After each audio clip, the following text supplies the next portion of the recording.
Months turned into years.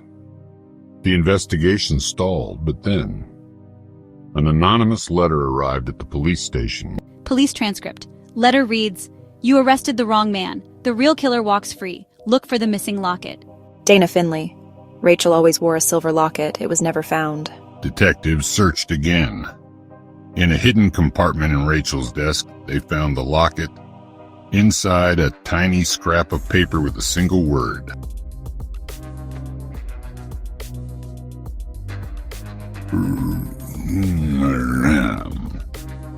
To this day, the case remains open. The killer's identity is still a mystery, and in Brooksville, the whispers have never stopped. In the months after the case was reopened, new witnesses came forward. Their statements would change everything. I saw a man leaving Rachel's house that day. It wasn't Caleb. He wore a dark coat and kept looking over his shoulder. Police transcript. Subject described as tall with a limp. No known associates in Brooksville. Surveillance footage inconclusive. Then, a chilling piece of evidence surfaced. A blood-stained glove found in a storm drain, just blocks from Rachel's home. Caleb, from prison. I've told you everything. I didn't kill her. Someone out there knows the truth. The town's sense of safety was shattered. The case files grew thicker, but answers remained elusive. It was a chilly October night in 2016, in the small town of Brooksville, Montana, a place where violent crime was almost unheard of. That's why the murder of 27-year-old school teacher Rachel Finnley sent shockwaves through the community. She was found in her home, slumped beside her writing desk, one hand outstretched, as if reaching for help. She had been strangled. No signs of forced entry. No defensive wounds. No defensive wounds. No indication she even saw it coming. Detective Margot Ellis led the investigation. Her report read, "Victim likely knew the assailant. No sign of struggle. Injury appears voluntary." The town was grieving. The media swarmed.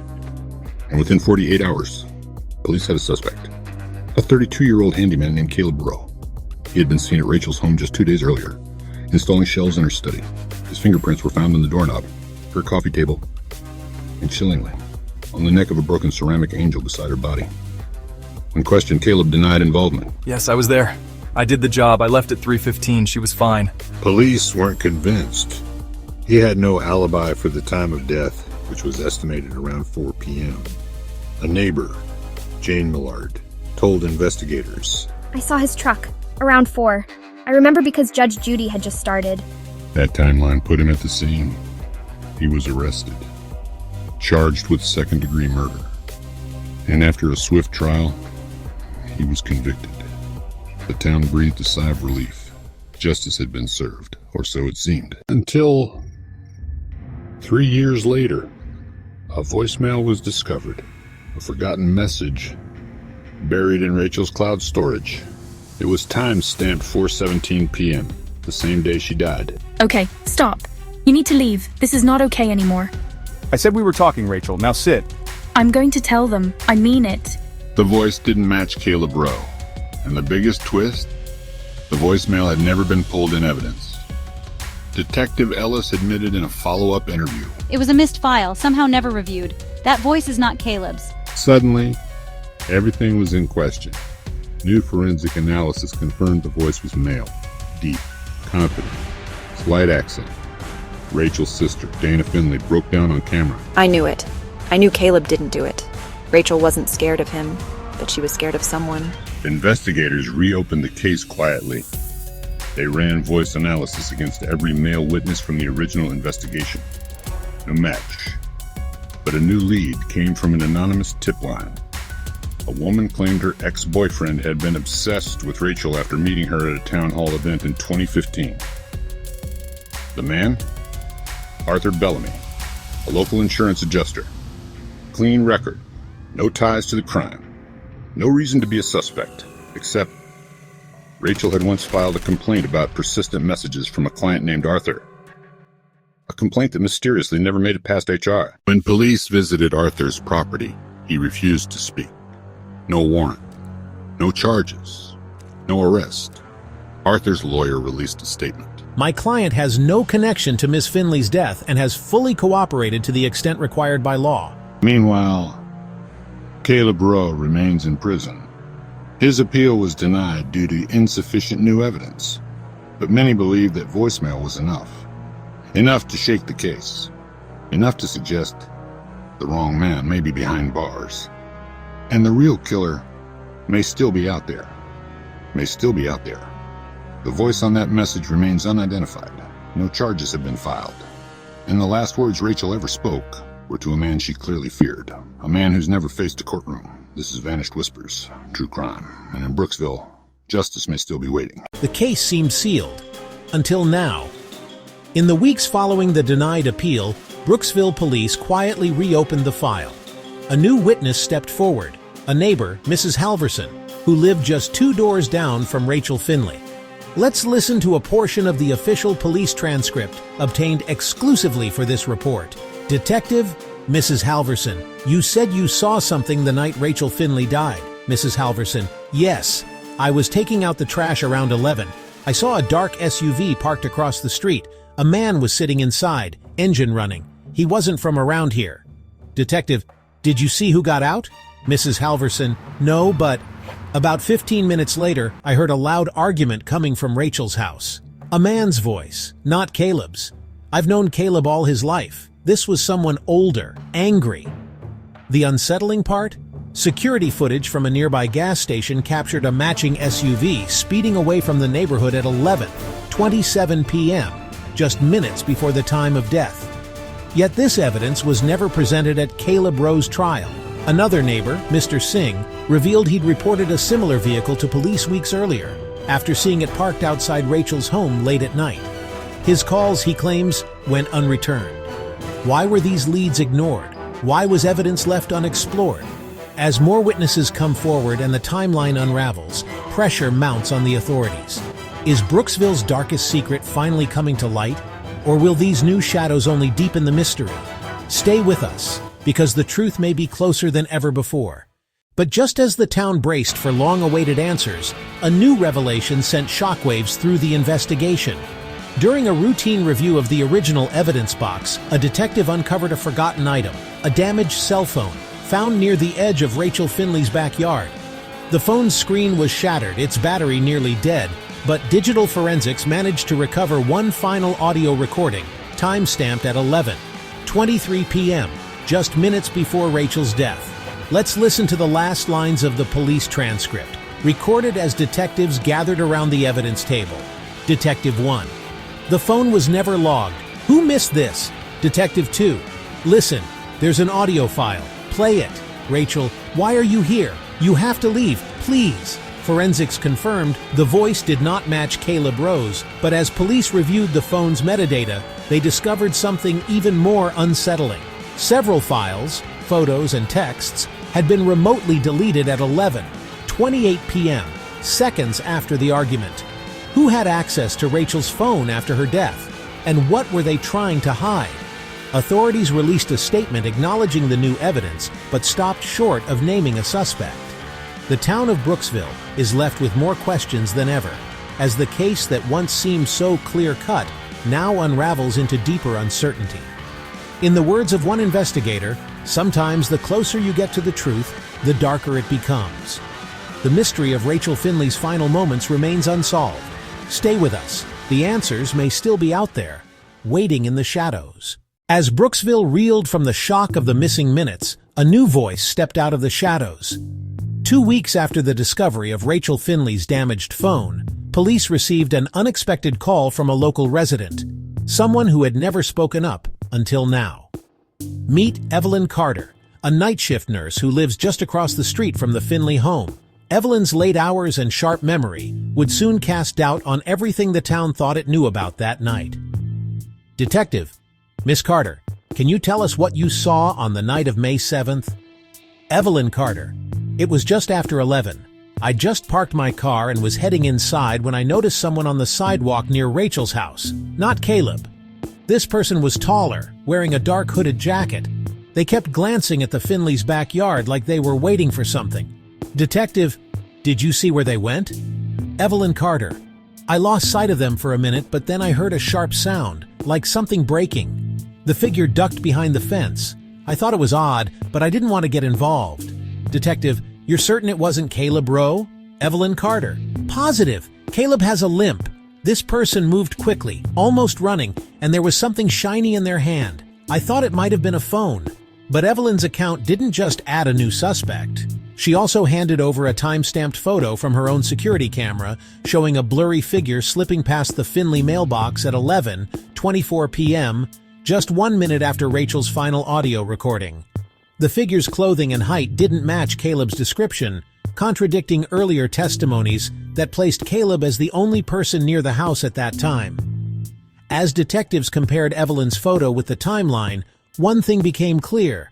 Someone else was there during the missing minutes, someone who didn't want to be seen. With this new witness and the conflicting evidence, the case takes another turn. The truth about what happened to Rachel Finnley is now more elusive and more chilling than ever before. Just when the investigation seemed to be circling back on familiar suspects, a startling breakthrough emerged from the forensic lab. The locket, found at the scene and believed to be Rachel Finnley's, had always been a symbol of her innocence. But now, it was about to unravel the story in ways no one expected. Dr. Alvarez, can you walk us through your findings on the locket? Certainly. We conducted a full DNA sweep on the locket's clasp, chain, and the interior surface. The results were unusual. We identified 3 distinct DNA profiles. 3. We expected Rachel's and maybe Caleb's. Who's the third? Rachel's DNA is present, as expected. The second profile matches neither Caleb Rowe nor anyone in our database. The third is a partial match to someone within law enforcement, specifically, someone who had access to the evidence room. You're saying the evidence could have been tampered with. I'm saying the locket's chain shows microscopic traces of cleaning solution, the same kind used in police evidence procedures. It was wiped down, then handled again recently. The DNA deposited afterward is fresh, less than 48 hours old. The implications are staggering. Not only does the DNA evidence cast doubt on all previous suspects, but it also raises the specter of a cover-up within the investigation itself. Who handled the locket after it was logged into evidence? And why would someone risk contaminating the most crucial piece of physical proof? As the police scrambled to audit their own chain of custody, the truth about Rachel Finnley's murder slips further into the shadows.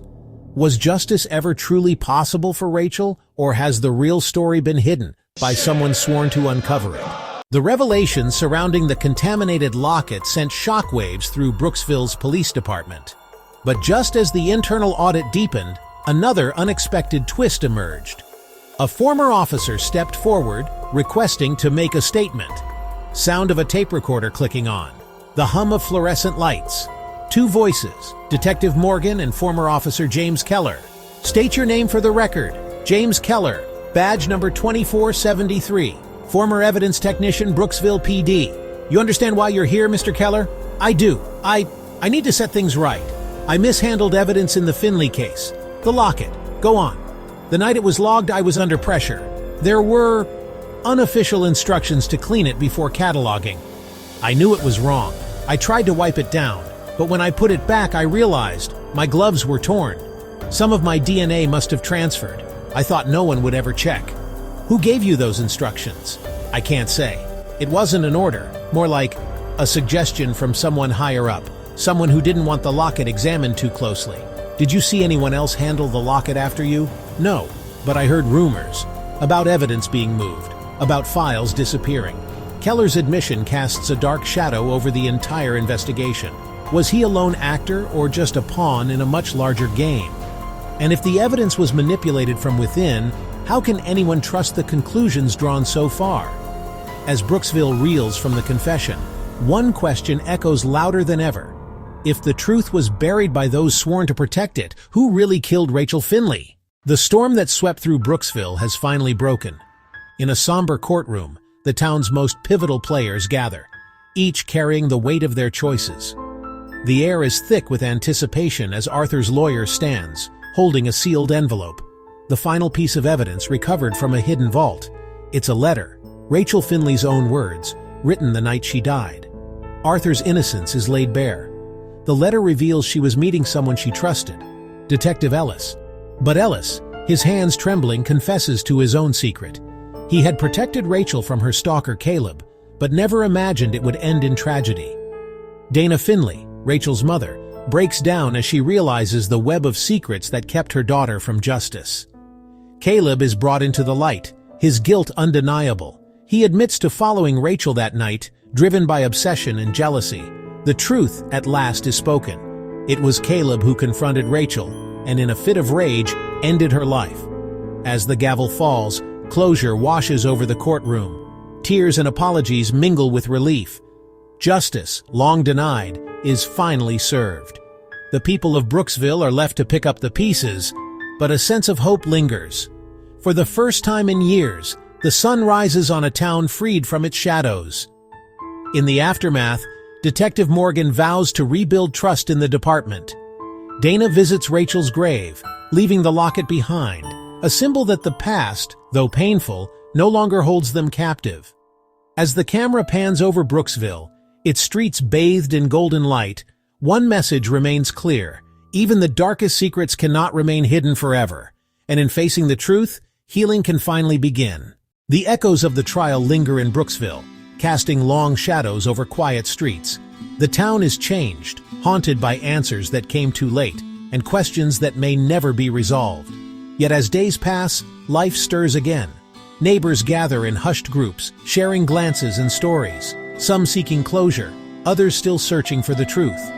News spreads that Caleb, once shrouded in suspicion, has been cleared. But for many, relief is tangled with doubt. Was justice truly served, or is the real story still hidden? Caleb walks the streets, no longer a pariah, but not yet at peace. Faces turn toward him, some with forgiveness, others with questions that hang in the air. Neighbors offer tentative smiles, and old friends reach out, their gestures gentle, their words careful. Forgiveness comes slowly, fragile, but real. Dana Finnley visits Rachel's grave, her heart heavy with loss.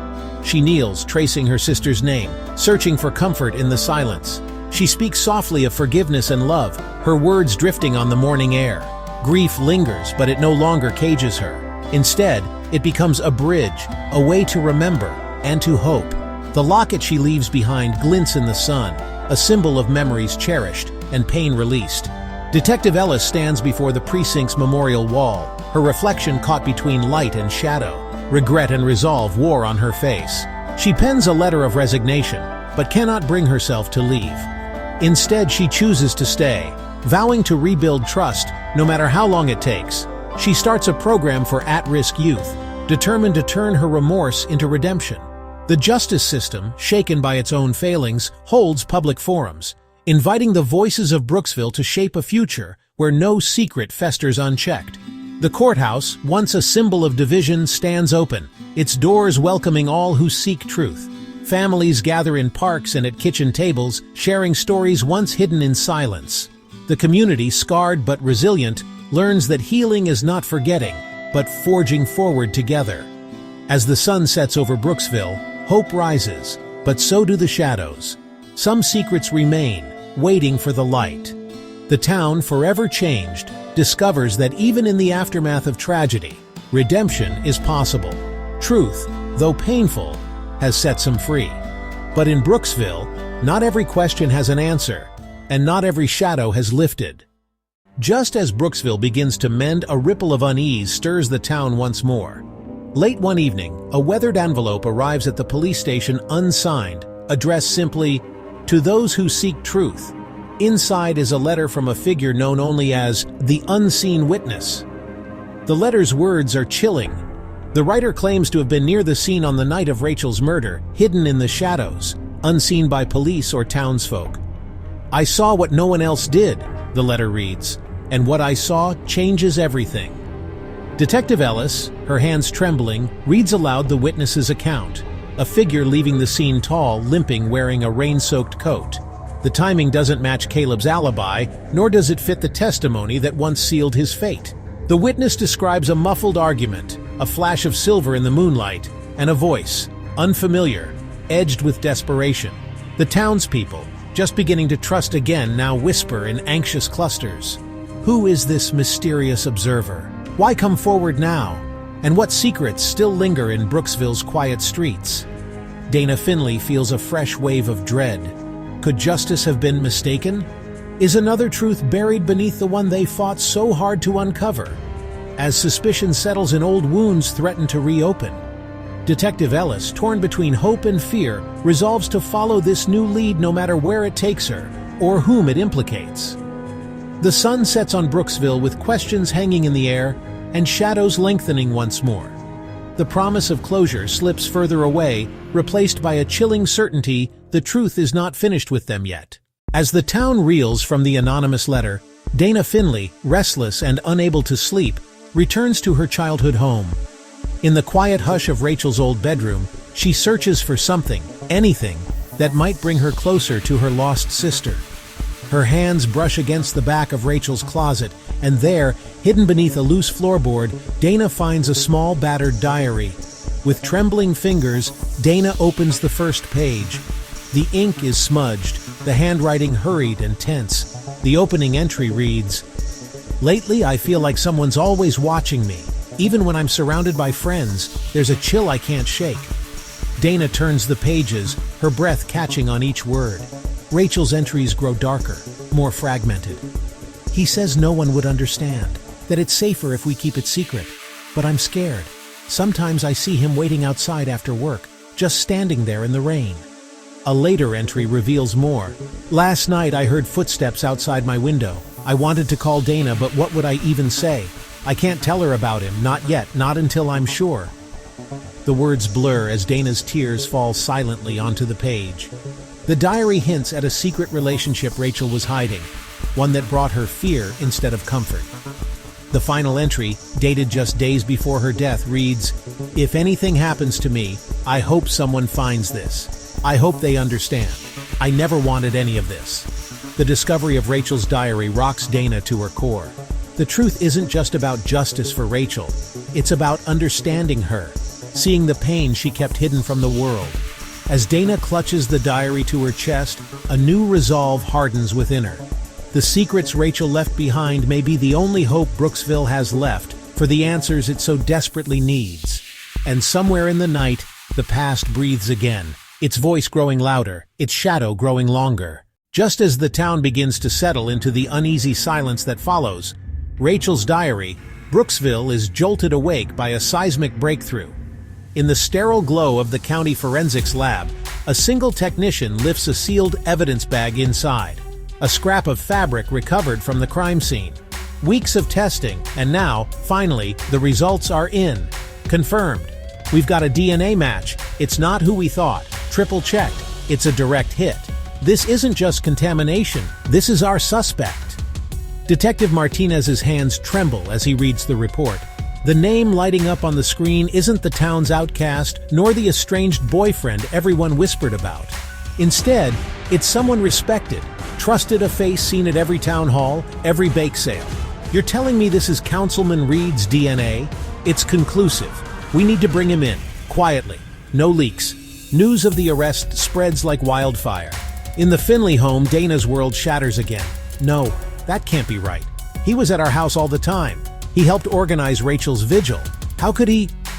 Residents gather in hushed clusters outside the police station, their faces pale with disbelief. It just doesn't make sense. He's done so much for this town, but the evidence is irrefutable. The case has taken a dramatic turn, shattering trust and forcing everyone in Brooksville to question how well they truly know the people around them. As the investigation barrels forward, one thing is certain: nothing in Brooksville will ever be the same again. The courthouse stands silent beneath a brooding sky, its steps crowded with reporters and townsfolk alike. Inside, the air is thick with anticipation, a sense that Brooksville's fate hangs in the balance. The case, once thought closed, is now reopened with Councilman Reed at its center. The prosecutor's voice echoes through the chamber as evidence is laid bare. The DNA match, the timeline, the locket found in Reed's possession. Gasps ripple as witnesses take the stand, each testimony peeling back another layer of the town's carefully guarded secrets. Dana Finnley, her voice trembling, recounts Reed's presence in their home. "He was always so kind, always so helpful. I never suspected." Her words trail off as she meets Reed's unreadable gaze. A surprise witness is called, a quiet janitor who claims to have seen Reed near the scene on the night of the murder. But under cross-examination, his story falters. Did he see Reed at all, or was it someone else in the shadows? The defense reveals a bombshell security footage with a shadowy figure slipping away from the scene. Someone who matches neither Reed nor any other suspect so far. The courtroom erupts in confusion. Is there another player in this deadly game? As closing arguments ring out, the camera lingers on Reed, his face inscrutable. The jury files out, the verdict still hanging in the air. Outside, Brooksville holds its breath. And then, just as the judge prepares to dismiss the court, a slip of paper is handed to the bailiff. A new piece of evidence. The judge's eyes widen. We have reason to believe the investigation is far from over. The screen fades to black, leaving the town and the audience grappling with a single question. In Brooksville, can anyone truly be trusted? As dawn breaks over Brooksville, the courthouse stands quiet, its shadows finally dispelled by the morning light. Inside, the jury returns, faces solemn but resolute. The judge reads the verdict. Councilman Reed is found not guilty. Relief, disbelief, and tears ripple through the chamber. But justice, it seems, has not been denied. That final piece of evidence, the note, leads detectives to a hidden accomplice, the town's trusted pharmacist, whose obsession with Rachel had twisted into jealousy and rage. The locket, the distorted testimonies, the missing minutes, all fall into place. The truth, long buried, emerges at last. Rachel's family, hearts heavy but hopeful, gathers at her favorite garden. Dana Finnley, once haunted by doubt, now finds solace in the truth. Councilman Reed, his name cleared, addresses the town. May we never let secrets fester in the shadows again. The town, though scarred, begins to heal. In the quiet aftermath, Rachel's diary is returned to her mother. Its final page reads, "Even in darkness, there is hope."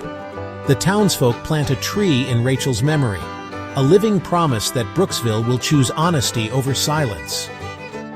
As the screen fades to gentle sunrise, a message appears. If this story moved you, subscribe to this channel for more true crime stories, where every voice matters and every secret finds the light.